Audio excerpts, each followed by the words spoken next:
Orang Madura itu kalau jual sate, paling enak mentok terenak nomor 2 di dunia. Tutupnya cuman kiamat. Orang Madura itu berani jual Starling di depan Starbucks. Identitas utama kita adalah pada imajinasi, bukan pada hukum.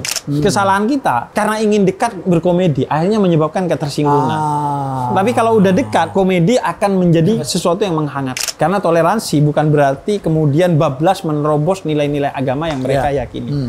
Bersama pendeta Yeri Patinasarani, beliau juga ikut berkurban. Bedanya di antara syarat kurban dalam Islam itu adalah mereka seorang muslim.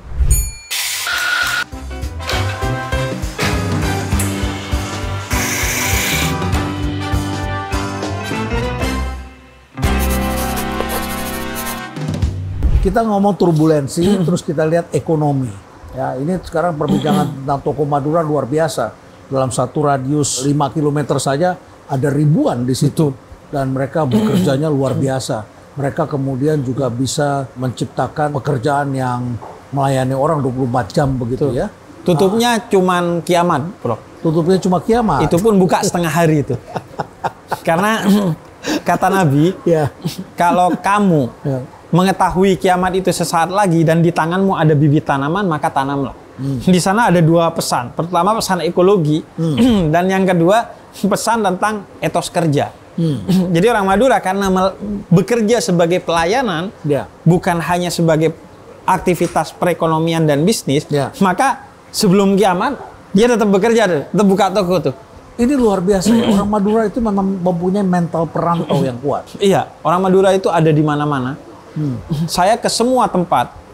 Selalu ketemu dengan orang Madura, termasuk di Arab Saudi, termasuk di Amerika Serikat, bahkan di Timor Leste. Saya cukur ke tukang cukur orang Madura, yang katanya hampir semua tukang cukur di daerah sana itu orang Madura. Oh, bukan orang dari Garut ya? Kalau di sini orang Garut ini. Saya tidak pernah baca atau riset, Prof. Tapi 3 minggu yang lalu saya cukur, itu orang Garut yang cukur, yang nyukur saya, dan dia bilang begini, sebenarnya pencukur yang populer pertama kali itu bukan dari Garut, tapi dari Madura. Jadi paling tidak selain Garut ada Madura yang selain jual sate, mencukur, juga nyuri rel tuh kalau oknum-oknumnya. Saya waktu kecil tuh suka besi-besi karena kan biasanya mereka rongsokan. Ya. Jadi filosofinya bahwa ini orang Madura sendiri yang ngomong ya. Orang Madura sendiri yang ngomong. Orang Madura itu percaya sekali apa yang dikatakan dalam Islam bahwa Tuhan tidak menciptakan sesuatu yang sia-sia. Sehingga kita tidak mengenal sampah. Yang kita kenal adalah berkah yang tidak terlihat di mata orang lain. Makanya prinsip kita bukan membuang sampah, tapi menempatkan sampah. Jadi bukan membuang sampah pada tempatnya, tapi menempatkan sampah di tempatnya. Karena tidak ada yang disebut sampah. Tapi Anda sudah mewakili sesuatu yang menjadi tren ekonomi global. Green economy. Green economy, betul. Economy. Ya, betul. Sesuatu yang bisa kita recycle. Kenapa harus mau merusak bumi? Walaupun orang Madura, saudara-saudara saya kayaknya tidak sejauh itu ya berpikirnya. Tapi dia melihat bahwa ini sebenarnya belum sampah. Bahkan bukan sampah, tidak ada yang sia-sia di muka bumi ini. Cuman kita aja yang nggak tahu cara pengelolaannya. Orang Madura tuh ini, Prof, banyak nilai tambahnya. Di antaranya memberikan penerangan ke jalan, Prof. Bagaimana caranya? Karena orang Madura rata-rata biasanya itu suka keterangan, Prof. Lampunya banyak. Ayah saya itu lampu di rumah banyak. Sehingga kemudian jalannya jadi ikut diterangi sama dia. Lampu lorong di depan rumah saya itu yang bikin ayah saya, bukan pemerintah, Bro. Jadi penerangan. Kemudian yang kedua keamanan. Karena mereka buka 24 jam dan ikut menjaga, mereka peduli kepada orang di sekitarnya. Kemudian yang ketiga, bantuan. Ketika orang bingung harus beli obat kemana, ketika malam hari dia sakit kepala, dia pasti punya warung Madura di dekat rumahnya, karena radiusnya kan biasanya dekat. Sedekat-dekat mungkin. Dan yang paling penting adalah simbol perlawanan terhadap kapitalisme. Dulu kita santai aja ketika minimarket tiba-tiba masuk. Tapi orang Madura kemudian bertahan. Dengan apa? Dengan mereka buka warung Madura. Tapi orang Madura juga dikenal sebagai orang yang ditakuti karena mereka siap untuk carok, siap untuk mempertaruhkan nyawanya. terutama adalah kalau mereka tersinggung atau mereka harga dirinya dikoyak orang lain. Betul. Caro itu kan tradisi sebagaimana orang Jawa bawa keris kemana-mana. Ya. Orang Arab misalnya di Yaman bawa senjata kemana-mana. Mereka bawa senapan kemana-mana. Itu nggak dipakai. Itu hanya simbol privilege, simbol prestisius. Habib bawa apa hari ini? Saya bawa HP aja, Bro. Karena ini bisa lebih berbahaya dari senjata tajam apapun. Satu kata bisa menyesatkan. Viral ini luar biasa. Kalau viral, luar biasa. Lebih powerful gitu. Lebih powerful. Ya, jadi itu sebagai simbol bahwa orang Madura itu menjunjung tinggi harga dirinya. Harga diri mereka itu utamanya terkait dengan agamanya, ya, keluarganya, ya, dan bangsanya. Ya. Orang Madura itu jangan dihina orang tuanya atau keluarganya. Oh. Karena itu harga diri mereka. Saya kira ini bukan hanya orang Madura, semua orang. Iya, ya, semua orang. Kemudian yang kedua adalah agamanya, Bro. Jadi orang Madura menempatkan agama di atas segalanya. Misalnya, orang Madura itu kalau jual sate, paling enak mentok terenak nomor 2 di dunia. Karena yang nomor 1 hanya Tuhan yang Maha Kuasa. Orang Madura itu berani jual Starling di depan Starbucks, Bro. Karena dia yakin rezeki itu tidak akan tertukar, tapi sudah tertakar.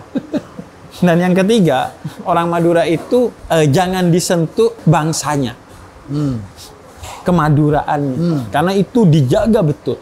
Karena itu mereka sangat bangga kepada kemaduraannya. Mereka sangat bangga kepada keindonesiaannya. Karena mereka perantau ketika mereka keluar. Mereka menyebut sesama mereka treta, saudara. Karena ini ngomongnya sama Prof. Renal, saya nggak apa-apa mengutip seorang Indonesianis. Namanya Benedict Anderson. Oh, Ben Anderson, yes. Seumur hidup meneliti Indonesia hingga wafat di Jawa Timur, di Indonesia makamnya. Kemudian beliau menulis satu buku, Imagined Communities. Di buku itu dikatakan bahwa identitas utama kita adalah pada imajinasi, bukan pada hukum. Yang kekuatan utamanya adalah empati. Saya tidak mencelakai Prof. Renal, bukan utamanya karena saya takut dihukum. Buktinya penjara penuh. Tapi utamanya karena bagi saya Prof. Renal adalah saudara saya. Sesama orang Indonesia, sesama manusia, dan lain sebagainya. Saya dengan orang Madura, begitu. Saudara sebagai sesama orang Madura. Dan itu biasanya terasa ketika kita merantau.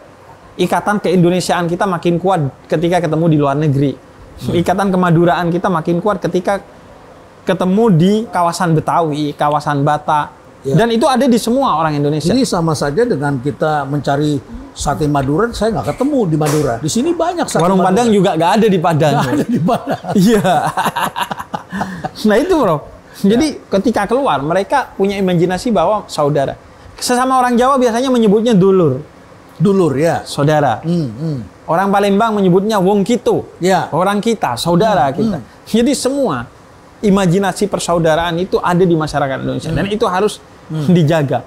Bahwa kita tidak berlebihan, tapi kita bangga sebagai orang Madura, bangga juga sebagai orang Muslim, bangga sebagai orang beragama, bangga sebagai orang bertuhan, bangga sebagai orang Indonesia, bangga sebagai manusia. Sampai kapan ini bisa dipertahankan nilai-nilai seperti ini? Kalau kita melihat sekarang masyarakat semakin pragmatis, semakin bisa dibeli oleh sumbangan-sumbangan. Semakin tercerabut juga dari identitasnya, kan, Bro. Masyarakat semakin politis, politik itu semakin menarik karena itu ada ekonomi di sana. Dan orang memilih bukan karena dia suka, tetapi juga karena saya sudah dapat apa. Kemudian para calon politisi selalu akan memberikan sesuatu. Bahkan kalau kita memberikan bantuan sosial, mereka tanya, ini ada duitnya nggak buat saya, dan sebagainya. Bagaimana ini kita melihatnya? Kata Tan Malaka, idealisme adalah identitas utama dan harta milik anak muda. Karena itu, kalau saya berpikirnya, harapan ada pada anak-anak muda. Harapan ada pada anak muda, tapi dengan syarat jagalah idealisme itu semampu kita. Karena percayalah bahwa semakin dewasa, semakin kita harus kompromis. Maka selama kita masih bisa memegang teguh, pegang itu seteguh-teguhnya. Gitu. Kompromi boleh, tapi tidak sampai menggadaikan identitas kita. Karena itu yang utama. Baik. Dan identitas itu dipegang bukan dengan ego tapi dengan cinta. Yang dengan itu kita berkolaborasi dengan siapapun. Ya. Bib, Anda dekat sekali dengan para komedian. Ya. Di antara komedian-komedian itu yang menurut Habib merubah hidup Habib itu siapa sebetulnya? Hidup saya memang dilingkari oleh para komedian-komedian tersebut. Dan orang Madura kan rata-rata lucu memang, bro. Oh. Dengan kepolosannya. Dengan kepolosannya, ya. Dengan segala sesuatunya. Pernah dengar cerita bagaimana Habibie bertanya pada orang Madura ketika melihat ada umbul-umbul itu. Beliau bertanya, ini saya diceritakan oleh teman-teman dulu di BPPT. Ya. Mereka Pak Habibie bertanya, ini berapa tingginya ini? Orang Madura langsung naik ke atas. Pak Habibie bilang, jangan begitu caranya, diturunkan, diturunkan, diukur katanya. Terus orang Madura ini menjawab, kalau itu diukur di bawah, itu nanyanya nggak begitu, itu berapa panjangnya. Sedangkan saya disuruh ukur berapa tingginya. Dari atas ke bawah kalau tinggi. Orang Madura tuh polosannya seperti itu. Punya warung kelontong di pelabuhan antara Surabaya ke Madura dulu, Bro. Ya. Kemudian ada satu polisi, dia nggak berpakaian dinas. Ya. Dia takut mabok perjalanan, dia minta beli obat untuk anti mabok. Ya. Kemudian kata orang Madura, ada. Pasti nggak mabok, pasti kata dia. Berangkatlah dia minum obat itu, beli dan minum. Pulang pergi dia mabuk. Dia balik lagi pakai seragam polisi. Kamu nih gimana? Saya bilang pasti gak mabuk. Kamu bilang pasti. Ternyata saya masih mabuk. Ternyata mabuk. Kata saya polisi, jangan main-main kamu. Kemudian kata orang Madura, justru itu Bapak gak ngomong kalau Bapak polisi. Karena obat saya ini baru darat, laut dan udara, Pak. Belum ada yang buat polisi, Pak. Ya. Saya besar dalam tradisi komedi. Ya. Orang Arab juga, sebagai saya warga keturunan Arab. Apa benar orang Arab itu komedi? Kok saya ketemu dengan teman-teman saya orang Arab serius-serius, Bib? Berarti belum dekat, loh. Oh. Saya melihat komedi itu simbol kedekatan. Bukan karena ingin dekat, kita berkomedi. Ya? Kesalahan kita, karena ingin dekat berkomedi, akhirnya menyebabkan ketersinggungan.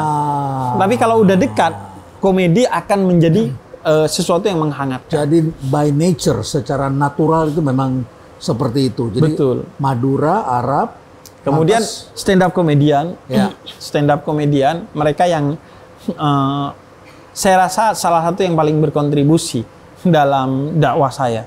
Di dalamnya itu ada banyak sekali. Tretan Muslim, kemudian Coki Pardede dan Uus. Kemudian hampir semua stand up komedian. Kemudian saya penikmat Warkop DKI. Saya penikmat dulu itu. Benjamin Sueb, Benjamin Anda S. tahu itu Benjamin Sueb? Iya. Jadi saya nonton semua itu, belajar teori-teori komedi. Misalnya patahan-patahan, bagaimana. Belakangan ini juga film komedi meledak di Indonesia. Betul. Ya, agak lain, ngeri-ngeri sedap dan sebagainya. Dan itu komedi Batak. Itu komedi Batak. Komedi Batak. Saya dengar juga akan ada film dengan saya Habib. pengen bikin film, Bro. Semoga bisa menjadi dakwah yang delivery-nya pakai komedi. Di Indonesia, ini sependek yang saya lihat sebagai penikmat aja. Pertama adalah komedi, yang kedua horor kan, Bro? Horor, setan. Setan. Dan setannya jelek-jelek. Setannya jelek-jelek. Setannya jelek-jelek. Kenapa nggak bikin setan yang cantik begitu? Betul. Dan ini kan, Prof, belakangan kan ada tren baru di mana agama, apapun agamanya, di Indonesia maupun di dunia, tidak lagi menjadi solusi bagi bagi pengentasan setan. Misalnya sekarang banyak film setan yang basicnya adalah di gereja. Di Indonesia banyak film setan yang di pesantren. Kalau dulu kan setan itu biasanya musuhnya tokoh agama dan dilempar tasbih doang, dilempar rosario atau salib doang, selesai. Sekarang enggak. Orang kesurupan tiba-tiba sadar begitu. Menurut saya penting menyuguhkan film horor religi yang mengembalikan kepada nilai dasar bahwa agama itu efektif untuk menyelesaikan masalah-masalah setan dengan asumsi agama yang sebenarnya, bukan persona, tapi value, nilai agama. Karena kan seringkali tokoh agama tapi dia menjadi oknum yang tidak agamis. Dan setannya juga lebih kepada setan bukan sosok, tapi impersonal yang ada dalam diri kita yang membuat kita menjadi begitu jahat sehingga kemudian setan ngelihat si kita, takut ada manusia. Karena sekarang setan yang ngelihat kita tuh, wow, gila, kejam banget manusia nih. Gua aja gak sampai kepikiran ke sana. Sama kayak satu diktum atau mungkin puisi dari Kiai Haji Mustafa Bisri, Gusmus. Beliau bilang, sekarang bukan lagi manusia yang menjerit, awas ada harimau. Tapi harimau yang menjerit, awas ada manusia. Karena manusia telah menghancurkan hutan. Berubah menjadi sosok yang menakutkan. Manusia yang telah merusak rumah harimau. Bukan lagi harimau yang nyasar ke perumahan manusia. Kalau ada harimau masuk ke perumahan manusia, karena memang itu tempat konservasi harimau. Perbincangan kita sangat menarik. Kalau nggak ada kopinya kayaknya susah nih, bro. Untung ada kopi. Kita ngobrol panjang lebar, tapi intinya adalah bagaimana kita menghadapi turbulensi ini dengan hati yang tenang. Dan kemudian kita tetap ingat Tuhan. Apapun agama kita, apapun perbedaan kita, mau Madura, mau Arab, mau Cina, mau itu Nado, mau itu Batak, mau itu orang Tasik dan sebagainya, kita semua bersaudara. Betul. Dan di tengah turbulensi itu, kebertuhanan menjadi penting karena yang bertuhan pasti bertahan. Saya ingin menutup dengan satu pertanyaan sederhana. Belakangan ini banyak menarik, terutama adalah minat orang-orang kaum non-Muslim untuk melakukan hal-hal yang sebetulnya itu adalah areanya Muslim. Dimulai dulu dengan takjil yang takjil adalah orang non-Muslim berebutan karena dia masih segar. Sekarang kita mulai melihat banyak sekali kaum non-Muslim yang juga berkurban. Dan menurut Habib bagaimana? Orang Muslim yang berkurban, doanya bagaimana jadinya?